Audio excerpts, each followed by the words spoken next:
मित्रांनो, जसं आपण मागील भागात पाहिलं की अली आदिलशाह आणि बडी साहेबी यांना छत्रपती शिवाजी महाराजांचा फार राग आला होता आणि आता छत्रपती शिवाजी महाराजांना कुठंतरी थांबवलं पाहिजे म्हणून त्यांनी दरबार भरवला।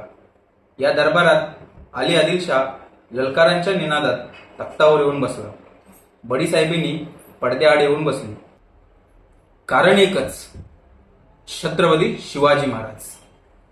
तिने दरबारापुढे एक अत्यंत महत्वाचा प्रश्न ठेवला, तो म्हणजे कोण लायेगा उस शिवाजी को, जिंदा या मुर्दा।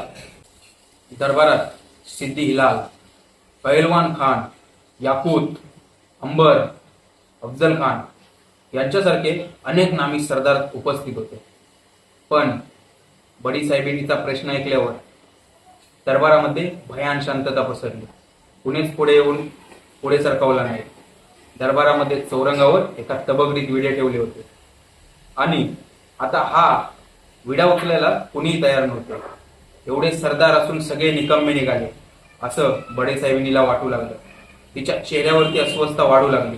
तिच्या चेहऱ्यावरती कपाळावरती आट्या आल्या आणि तितक्यातच एक सरदार कुर्निसात करत पुढे सरसावला, धिप्पाड देहाचा, आणि त्याचं नाव होतं अफजल खान।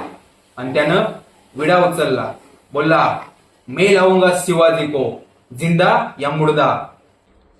सर्व सरदारांनी खानाची वाहवा केली। बडी साहेबींनी खुश झाली। आता खानाला बधाया देऊ लागल्या, मरब्बा, सुभान अल्लाह, आमेन आमेन आमेन। खानानं विडा उचलला आणि खुश होऊन अली आदिलशहानं लगेच त्याला सन्मानित केलं। एवढी मोठी जोखीम खानानं आपल्या शिरावरती उचलली, पण खानाला ही मोहीम काहीच वाटत नव्हती। पण खानाला कुठे माहिती होतं पुढे जाऊन काय होणार आहे।